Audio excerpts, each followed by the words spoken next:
The Disneyland theme parks like to promote themselves as the happiest place on Earth. And while that may be the case for some people, we've all heard the stories about cover-ups and people being killed or mutilated due to malfunctioning rides. Deep down, people know the risks, but they choose to roll the dice anyway, thinking that they'll be safe and that nothing will happen to them. Well, I wouldn't be too sure about that. So put on your Mickey Mouse hat, and let's begin.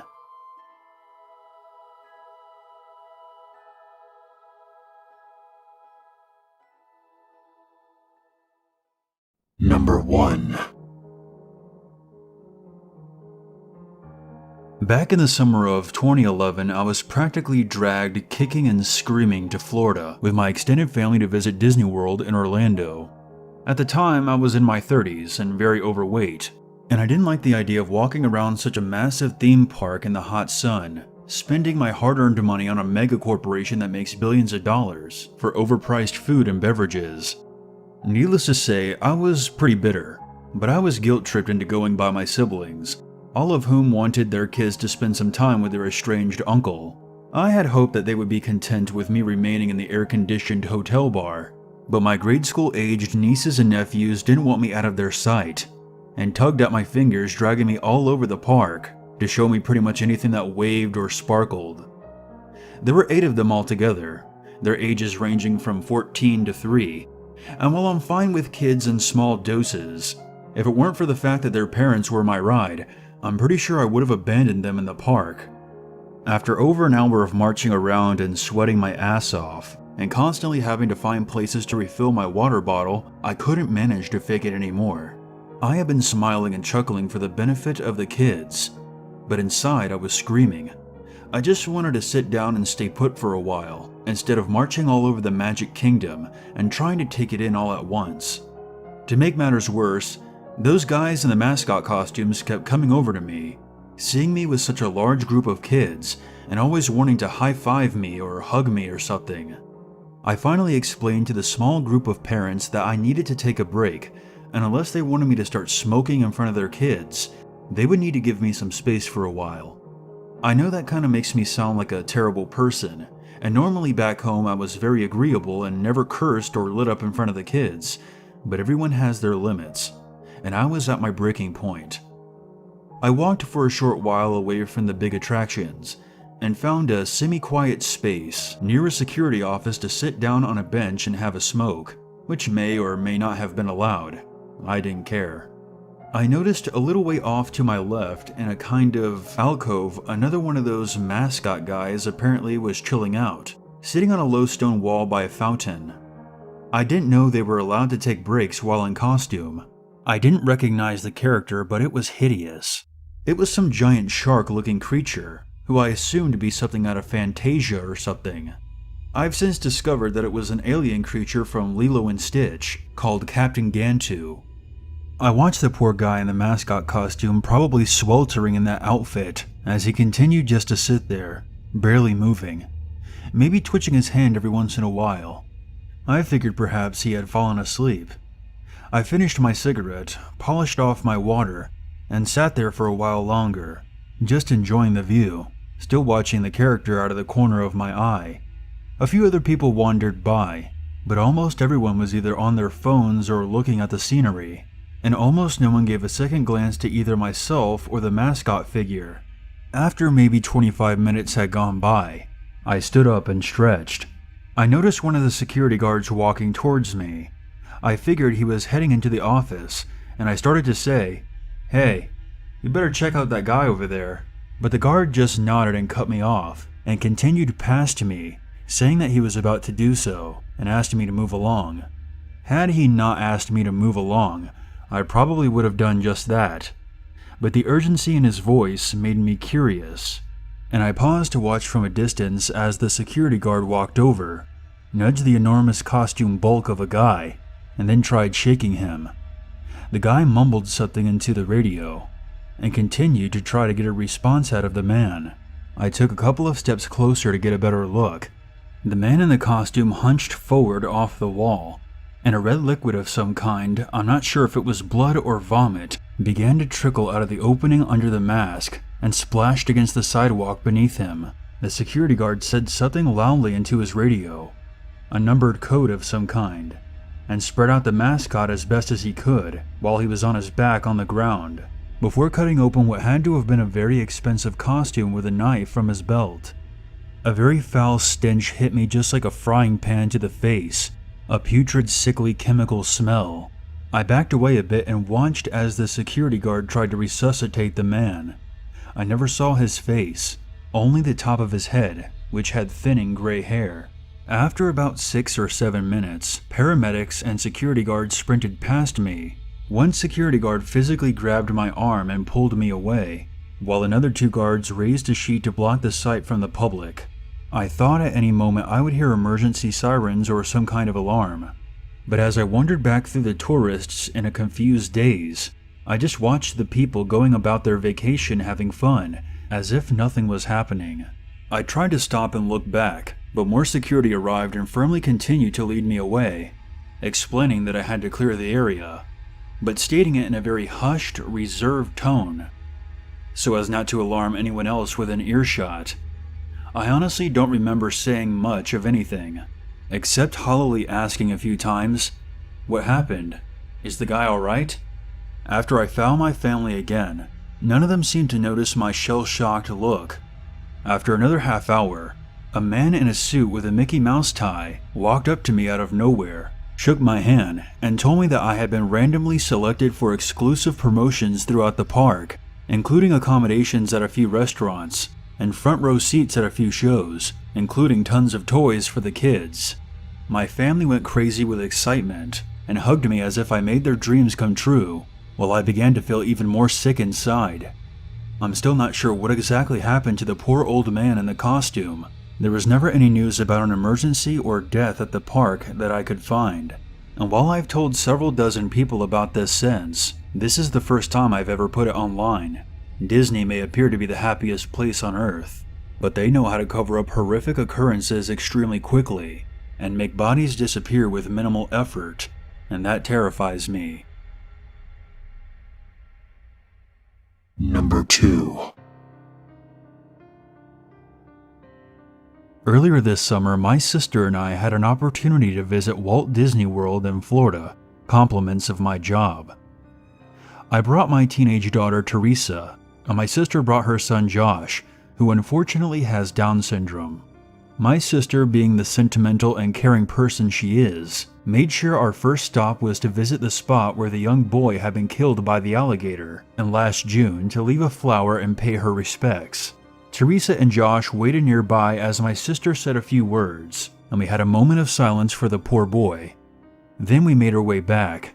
We thanked Teresa for watching Josh, and told them that we can now wander freely throughout the park. Teresa said that Josh had been very eager to follow the man with the red hand. I glanced around for a moment before asking my daughter what exactly she meant by that.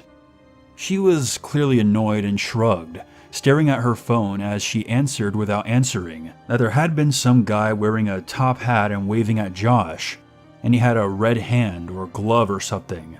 Her vagueness didn't fill me with much confidence, but you parents out there who have teenage kids know the feeling. That description didn't seem to match any Disney mascot character I was aware of.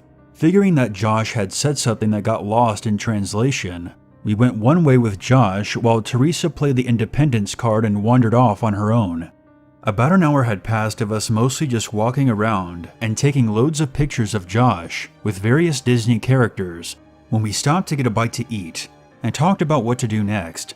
My sister got a phone call from her husband, and I was taking in the scenery, enjoying the view and watching all the young families walking by, when I caught a faint smell that didn't seem to fit in with where we were. It reminded me of a very cluttered garage, with oil splattered across the floor, and rusty cars being fixed, and just a hint of tobacco. Curious to see if anyone else had noticed the smell, I turned my head to look over at my nephew, and discovered he was no longer sitting next to me. I stood up and turned my head in all directions. Suddenly frantic, I slapped the table to get my sister's attention, and asked her where Josh was. Immediately my sister hung up the phone and started calling for him, I stepped away from the table and walked across the sidewalk, and that's when I saw him. And I understand how this is going to sound, but a very tall man wearing a top hat and a baggy coat had Josh by the hand and was half jogging, half walking him away from us. I screamed Josh's name and ran towards him, and when he heard his name being called, he turned, and the tall man did as well. He was wearing a pair of those extremely creepy Japanese Matsuda sunglasses and had a pointed face with a sharp chin. He immediately let go of Josh's hand and started power walking away through the crowd. Most people didn't look twice at him, I guess because it was Disney World, and there was lots of crazy characters walking around. I grabbed Josh and hugged him, and my sister was on the both of us in an instant. A few people approached us and asked us if we were okay, but I was too shaken to even speak. I couldn't even find the words to explain to the people surrounding us what the potential kidnapper looked like. I stood up and looked down the sidewalk and spotted the top hat wearing man in the distance. He was looking back towards me. I pointed directly at him and yelled, "Him there!" The man raised his right hand, except it wasn't exactly a hand. It didn't even look like a glove. It was a grotesque, elongated red claw. The man smirked and pointed to his back pocket with his claw, and then disappeared into the crowd. A few people called for security, and I just stood there in shock, convinced that I was having some kind of fever dream, and that this couldn't be happening. Meanwhile, Josh was laughing the whole time, as if this was some kind of game. We eventually found Teresa and spoke to park security. I didn't know if the strange man had been a tourist or an employee. I could not figure out if he had been dressed that way for any particular reason, because again, he didn't seem to resemble any Disney character that I knew about. They kept asking me if the red claw was a prop or his real hand. I said a prop because that made more sense. We left our contact information with the security office and left the park. When we were back in the hotel, I was going through my pockets when I found a note in the back pocket of my jeans. It was a scribbled handwritten note that smelled musty like tobacco in a garage. It read, He'll be fine. Number 3. I'm 16, and last year my 6-year-old cousin and I were wandering through one of the gift shops in Disneyland, looking for something special to take home as a souvenir from the trip. I was flipping through a section with posters when my cousin came running up to me, holding a stuffed, very well-known snowman character, but immediately something struck me as being very wrong. My cousin gleefully held it up and said, "Look, I found a red one." Instead of its normal white, the doll was heavily stained with red splotches all over. I coaxed it out of my cousin's hands, and immediately my stomach dropped. It was sticky to the touch. "Where did you find this?" I spat out frantically. My cousin pulled the snowman back and squeezed it against her shirt, producing red droplets trickling down from the doll all over her shoes. "I found it back there in the room with the sleeping man." I felt a chill run down my spine. "What room?" My cousin pointed to the stockroom door at the end of the aisle. I carefully made my way towards it, a little voice in my head scolding me for being crazy, that it possibly couldn't be what I was assuming it was. I gently pushed open the door, and it stopped short. It was being blocked by the leg of a fallen man. There was a pool of blood on the floor, and a fallen stepladder by his knees, and I noticed a white shard of bone sticking upwards out of his sleeve. An overturned box had scattered stuffed toys all across the floor, and most were making contact with the blood. The man groaned in pain. It was hard to see everything with the door slightly cracked, but further back into the room, I noticed that the lights were all turned off. I could make out a dark figure standing at the far end of the room. As soon as I noticed the figure, I was paralyzed with fear. The person then stepped out into the light, and what I saw, I will never forget as long as I live. The person was in all black, but was wearing one of those vintage Mickey Mouse masks, those soulless cartoon eyes, and that menacing open mouth smile was making its way towards me. From behind the mask, the person spoke in a chilling Mickey Mouse voice. Hi there! I shrieked and slammed the door shut. I then pulled the doll away from my cousin grabbed her, and marched her out of the store. A few people gave us some sideways looks with our hands and clothes stained red, but no one stopped us. I took her to the nearest bathroom, washed her hands, arms, and clothes as best I could. She kept whining about how she didn't want to leave. I explained on the fly that the doll belonged to the sleeping man, and if he woke up to find it missing, he would get very mad. She seemed to buy that. I know what you're thinking. Why didn't I tell someone? I didn't tell my parents, an employee, no one. I was in panic mode. And there was a voice in my head screaming the whole time, "Don't get involved." Looking back now, I regret that decision. I made an irresponsible and cruel decision, and I feel like I'm a terrible person. I have no idea if the masked man was responsible for injuring the employee of the gift shop, or if it was just some nutcase hiding out in the storage room. All I know is I can never look at a snowman character, or honestly any Disney toy, the same ever again.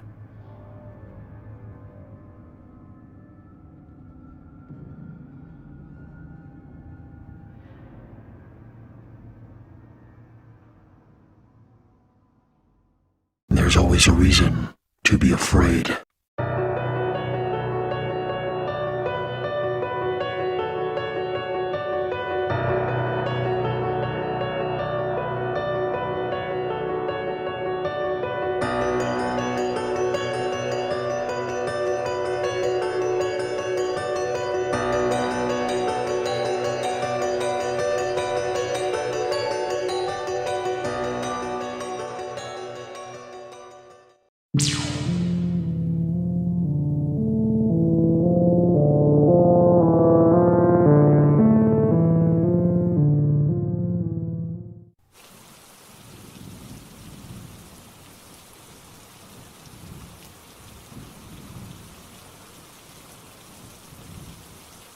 I work in a pharmacy that's located inside a nursing home, and I've been working there for the past 4 years. Just a note to mention, I've had many prior paranormal experiences in my life, but this is still ongoing. I've always felt a presence since the first week that I started, but it was never anything that made me feel threatened. Things didn't really start happening until last year, when I was talking to my coworkers about feeling a presence, and asking if that was something that they had experienced as well. The day after I had a conversation with my coworker, I was working a night shift. On our night shifts, there's only one technician and a pharmacist. I was sitting at the back counter on my computer when I thought that I had seen someone come through the door. We're usually not busy at night, but there is the odd time when one of the nurses will come down for a bag of chips or a pop. I got up from where I was seated and walked over to where our cash register was, and from there you can see the pop coolers and the chip racks. I couldn't see anyone, so I left and walked back and forth, looking down the aisles. Nobody was there. I asked my coworker if he had seen anyone come in, and he said no. But I was 99.9% sure that someone had walked through that door. I didn't think much of it. It was late, and I decided that I was probably just tired. I sat back down in my chair and started filling prescriptions. About 25 minutes later, I looked up and saw a pack of toilet paper slowly moving forward to the edge of the shelf before it dropped on the ground, startling me. There's absolutely no way that it could have just been our air system or a draft that had knocked it off. My coworker saw this too, and also thought it was odd. I told him it was a spirit that moved it, and he looked at me like I had 5 heads. So, to prove my point, I brought up the security camera footage. On the video, you can see 2 bright and fairly large orbs moving around as the toilet paper was being moved. I showed it to him, and there was no denying that it was a spirit trying to make itself known. That was my first significant paranormal experience at the pharmacy. We've had things go missing only to find them in the strangest places. For example, my car keys went missing one day from my locker, only for me to find them in with the prescription vials. My coworkers all swore up and down that nobody had hidden them there, and I most definitely didn't. Things are always falling off of the shelves, and sometimes they're heavy items, not just something light like the toilet paper incident. We had a 5-kilogram jug of Epsom salts crash onto the ground and break open, and no one was even remotely close to the aisle. Many of my coworkers and I see what looks like someone walking by out of the corner of our eye, only to realize that no customers are in the store. We also hear what sounds like the door to the front entrance open and close, and nobody is coming in. This happens multiple times a day, sometimes.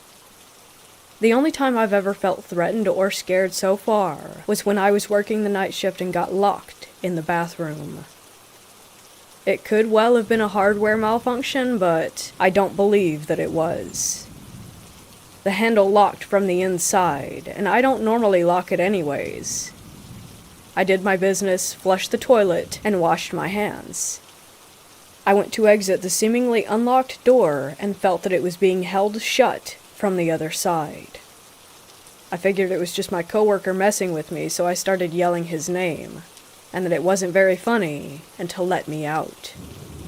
The handle started moving as if someone was on the other side, wiggling it. I yelled again for my coworker, and he must have finally heard me because I could hear his footsteps. He asked what was wrong, and then pulled the door open with ease. He's now finally starting to believe that I wasn't crazy, and that this place actually has some paranormal activity going on.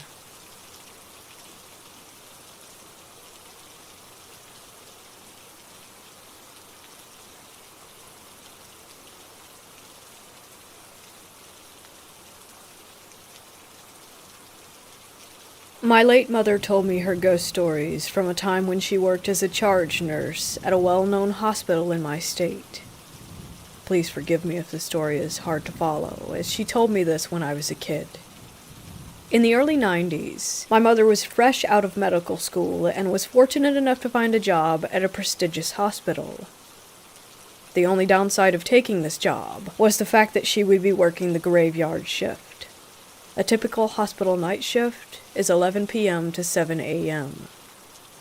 A couple of months into the job, she found out that one of her good friends from medical school had gotten a job at the same hospital as her. Unfortunately for my mother, her friend had gotten a day shift. On this particular day, my mother's friend ran into some car trouble and couldn't get a ride home. My mom, being the helpful person that she was, told her friend that she could pick her up and take her home before her shift started. My mom picked her friend up and took her home. Her friend was thankful for my mother and insisted that she stay and eat some dinner. My mother couldn't turn down the offer as she had rushed out of the house to go and pick up her friend in the first place. My mom and her friend sat at the dining room table eating dinner. In front of the table in the family room was a large fish tank. Looking at the tank, my mother noticed that all of the fish were pressed up against one side of it. She wasn't really bothered by this, but asked her friend, "Did you forget to feed your fish today?" "Why?"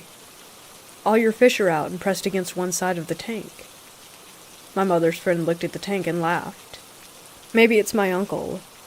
The fish would do that when he would look through one end of the glass." "I thought you mentioned to me that your uncle had passed away when you were in medical school?" "Yeah, sometimes I think he's just standing there looking at the fish, or maybe I'm losing it." They both laughed it off and finished dinner.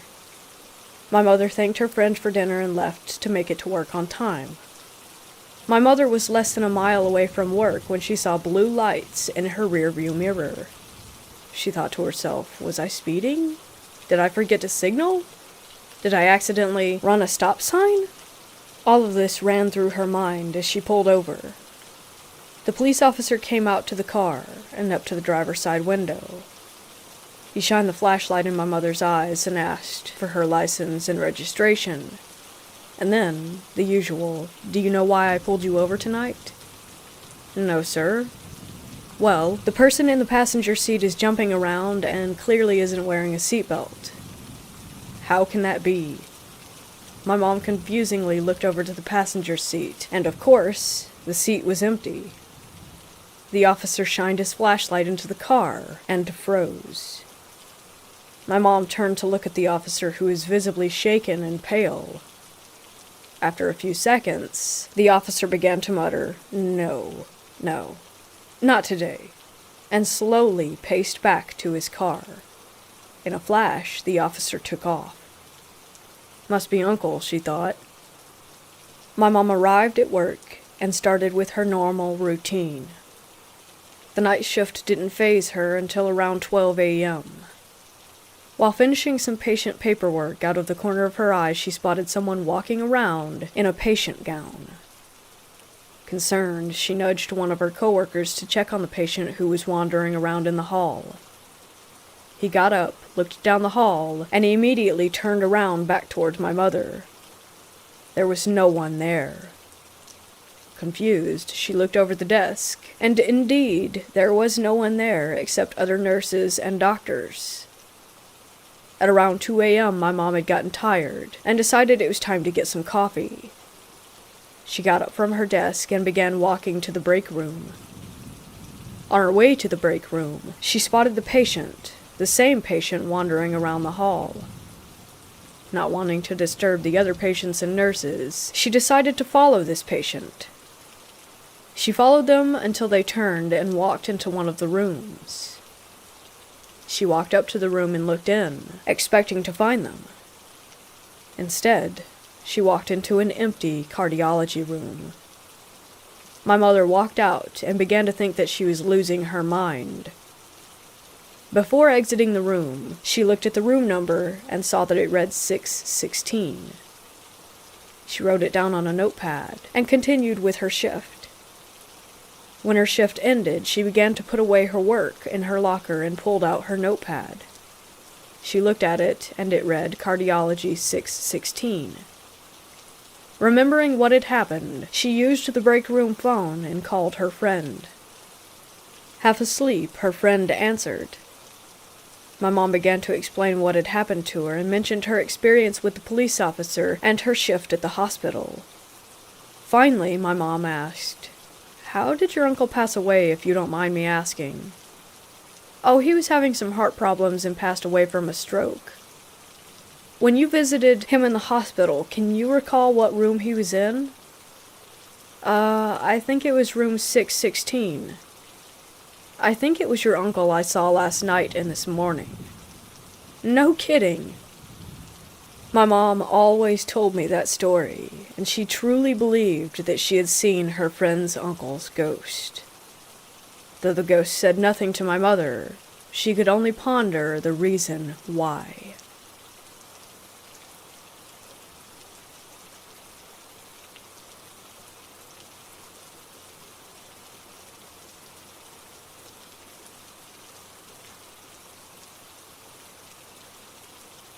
About a month ago, I started a new job doing security at a local community college. Being the new guy, I was pretty much shafted with the night shift right off the bat. Normally, I work from 10 p.m. to 6 a.m. on weekdays, and 6 p.m. to 6 a.m. on the weekends. It's a nice job, good pay, plenty of overtime. The campus doesn't have dorms, and I'm the only one here at night. It gets lonely and very quiet. Watching the security cameras is monotonous, and patrolling the empty dark halls can only be done for so long before boredom really starts to set in. When I first started, I had the expectation that I would be given the worst shift at the worst times, and I was right. I was put on the night schedule before I even got to see the place, really. It used to be an old Catholic academy for girls until the late 60s. It isn't particularly secluded, but more suburban. It sits up on a hill overlooking a highway. It has 5 floors in the new part of the building, 4 floors in the old convent and chapel wings. It was first opened in the 1890s by a religious order of nuns, particularly for young ladies who also wanted to be nuns. It grew out of that until eventually attendance dwindled, and it was sold to the state, who in turn converted it into a community college after almost a decade of disrepair. I'm not someone who dabbles in the occult or knows a lot about the supernatural. I mind my own business and try to do my job. But recently, this place has got me in rare form. I don't scare easily now, but just in the short time that I have worked here, I've started to think that something is up. The security cameras are typical CCTV cameras, no audio recordings. But in the monitor, I'll hear a crackling like static. There's no way to enable or disable audio on the monitor. It comes and goes. I'll hear footsteps like leather soles clopping down the hallways through the security monitor. When I go on patrols in the convent wing, the lockers that are typically reserved for the cleaning crew and faculty staff will be unlocked and wide open. I've seen them open on the cameras, but only my supervisor can play back the footage. Doors that I know I locked during my first patrol will then be unlocked and open on the third patrol. The motion sensors will detect something and turn on when I'm not even on that floor, and when I am, sometimes they don't even react to when I move down the hall. And when I go to what is now the library, it used to be the chapel, I can hear piano music coming from the hall where I had just came from. I don't really drink anymore. I don't do any drugs, prescribed or not. There's no history of mental illness, and this isn't just a one-time thing. I'm not sure how to tell my supervisor about it without sounding mad or cowardly. I don't even know if I'm posting this in the right area. Only 4 more hours left in my shift, anyway.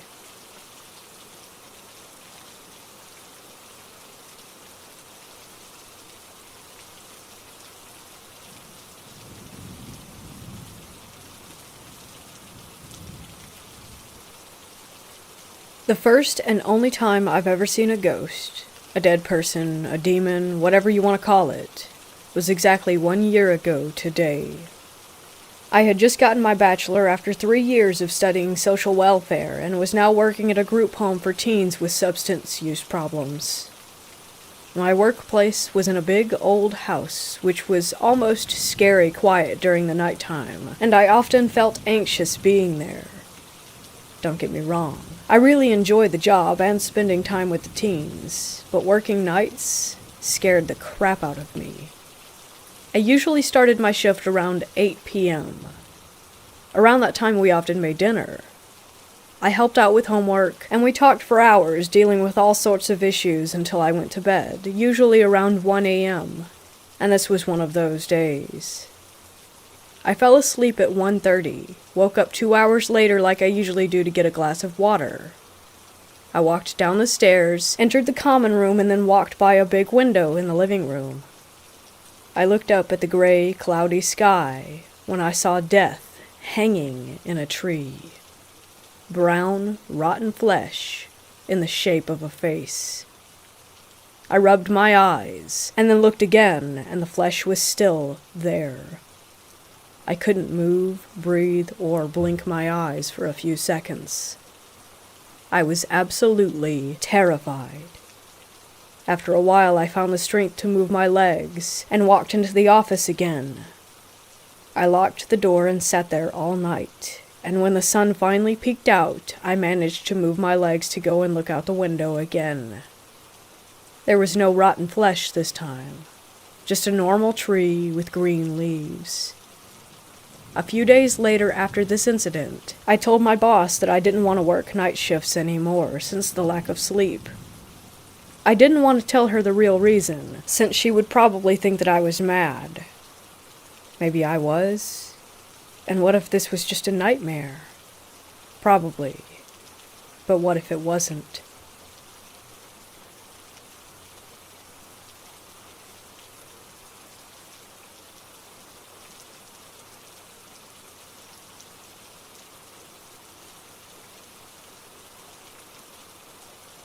I work at a mental health facility. Strange things happen a lot, like doors closing and opening, seeing things out of the corner of your eye. You know, normal, creepy hospital stuff. Well, I had the creepiest experience. One night about a year ago, I'm working on the adolescent unit, night shift. I just saw something move out of the corner of my eye. Then immediately afterward, this girl comes running out of her room screaming that the devil comes at 3:33. She's just repeating it over and over again. We get her some meds, and she goes back to sleep. The next night, it happens again. This time I look back at the clock, and it is in fact 3:33. They don't have clocks in their rooms, and they can't have watches, so there's no way that she knew what time that it was. We played back the camera, and she just went from dead asleep to balls to the wall. So this girl does this every single night for her entire stay, which was about 5 days. During that time, the quote-unquote creepy hospital stuff seemed to happen even more. Random door buzzers were going off, doors were opening and closing, lights were flickering. That creepy being watched, hair sticking up on your neck feeling was happening all the time. Every day she would say that she didn't remember getting up, and had no idea what we were talking about. About a week afterward, she got transferred to a long-term facility. I get called to receive a report for a patient that was being sent to us. I'm reading through the notes, and at the very end, quote-unquote, parents report patient repeatedly says that the devil comes at 3:33. I check the name to see if it's the same girl. It wasn't. I called the on-call physician, and he immediately declined the patient. To this day, all the staff have no idea what happened.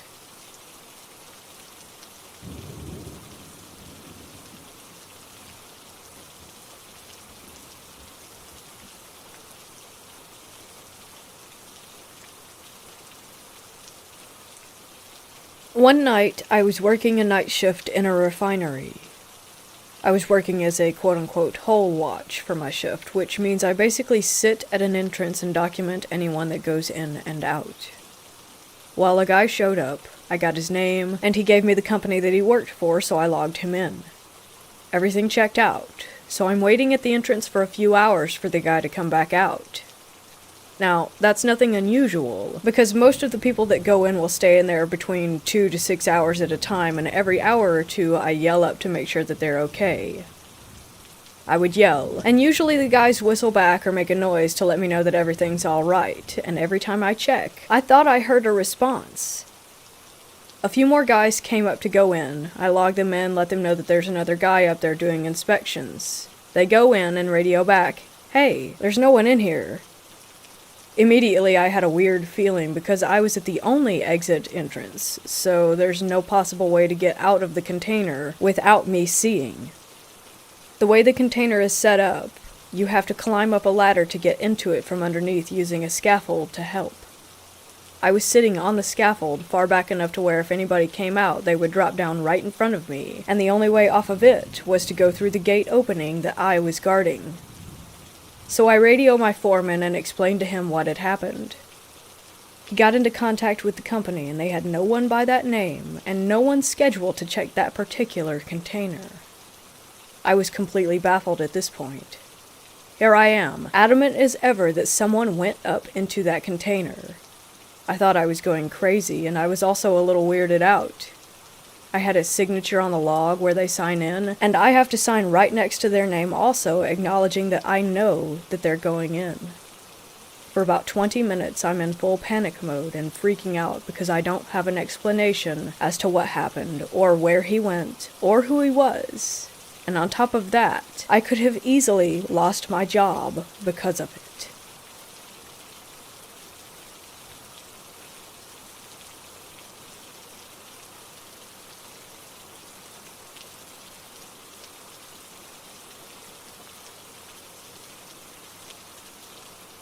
It was 1999, and I worked night shift in a factory back in Puerto Rico. One night it was just QC and me working in a back dark room of the factory. About 2:30 a.m. I saw a door open, and a pale young lady stepped in and walked in our direction. QC was facing the other way, and I was looking at her from my workstation. I stood up, and that's when I noticed that from the waist down, the woman was blurred. She was dressed in a light blue dress and a cap. As she got closer, she vanished into a mist. I rubbed my eyes and called the QC. I told her what I had just seen, and she said, "It's just your imagination playing tricks." After an hour or so had passed, this tall, dark shape, dressed in a brown mechanic's outfit, got close to me, looking over my right shoulder. I could see it with the edge of my eyes. It wasn't touching the floor. I froze, petrified. For about 30 minutes, it kept moving forward and backward. I finished the work night and went home spooked. Next day I told my experience to everyone, and a mechanic who had worked there for years told me that when he stayed there, an old mechanic who had all kinds of issues was found hung in the same spot where I was working.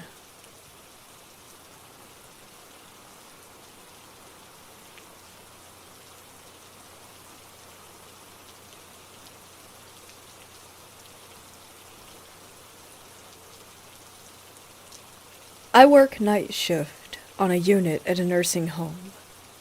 I hear and see a lot of weird things, but nothing much with meaning. Me and the other aide were walking down my hall to go check on a fall risk resident when we got in front of the door to an empty room that stays locked.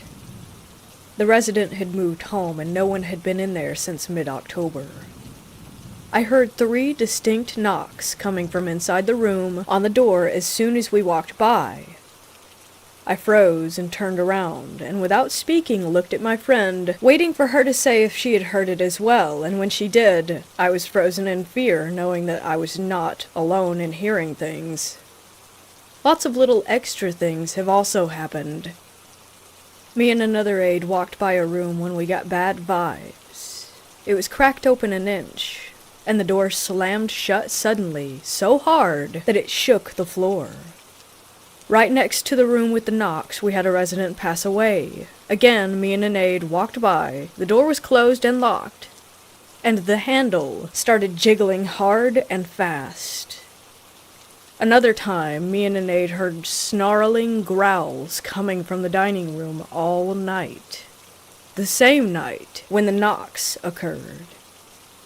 There were also instances of running faucets in the residents' bathrooms, in the basement. Anywhere that I went had a resident complaining of water running all night.